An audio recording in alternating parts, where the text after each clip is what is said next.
مجھ سے راضی ہو گیا، جا میرے نیک بندوں میں شامل ہو جا اور میری جنت میں چلا جا۔ اس کو کہتے ہیں زندگی بنا کر جانا۔ اور اللہ ہماری سب کی اور پوری انسانیت کی حفاظت فرمائے۔ جب انسان زندگی کو بگاڑ کر جاتا ہے اور جانوروں کی طرف گزار کر جاتا ہے تو فرشتے اس کی پٹائی کرتے ہیں۔ وَلَوْ تَرَىٰ إِذْ يَتَوَفَّاكُمُ الَّذِينَ كَفَرُوا، کہا کہ جب بے ایمانوں کی روح نکالی جاتی ہے تو فرشتے ان کی پیٹھوں پر اور ان کے چہروں پر آگ کی کوڑوں سے پٹائی کرتے ہیں۔ جب روح آسمانوں پر لے جاتی ہے، آسمانوں کے دروازے بند ہو جاتے ہیں، اللہ اس بندے کی روح سے ملاقات کرنا بھی نہیں چاہتا اور اس کو جہنمیوں کی روحوں میں پہنچا دی جاتی ہے۔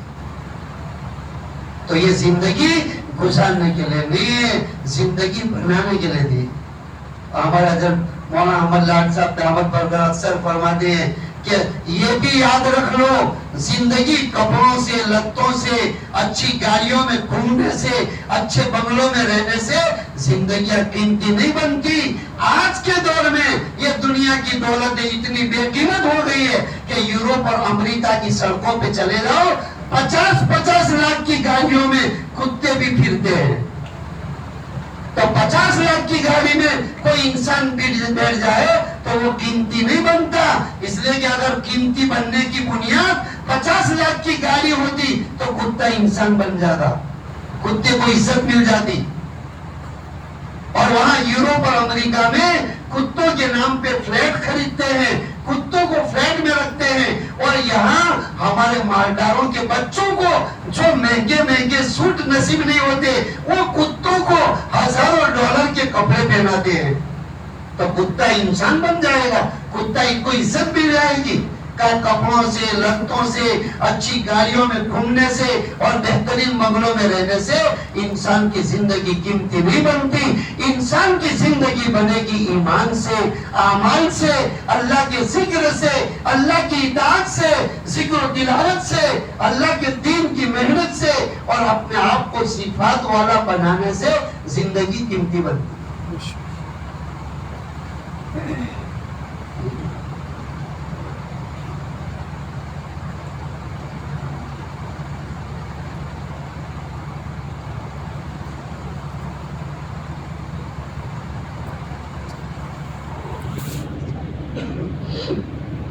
تو زندگی قیمتی بنے گی ایمان اور مال سے، دنیا کی چیزوں سے زندگی قیمتی نہیں بنتی۔ بہت سالوں پہلے کسی بزرگ سے میں نے مثال سنی تھی کہ یہ بچے جو ہے نا، چھوٹے چھوٹے بچے، وہ اپنا پیسہ جمع کرنے کے لیے وہ گلہ خریدتے ہیں، اس میں مٹی کا بھی ہوتا ہے اور لوہے پترے کا بھی ہوتا ہے، اور کبھی کوئی مالدار کا بچہ سمجھو کہ سونے کا گلہ لایا جس میں بچے سال بھر پیسے جمع کرتے رہتے ہیں۔ تو کہا کہ اگر مٹی کا گلہ ہے اور اس کے اندر خوب پیسے بھرے ہیں تو یہ ہے تو مٹی کا گلہ، لیکن اس میں چونکہ مال بھرا ہے۔ اب کہا کہ کوئی اس کا ابا کہے کہ بیٹا یہ گلہ بیچنا ہے، تو بچے کو تو معلوم ہے کتنے پیسے اندر جمع ہوئے ہیں۔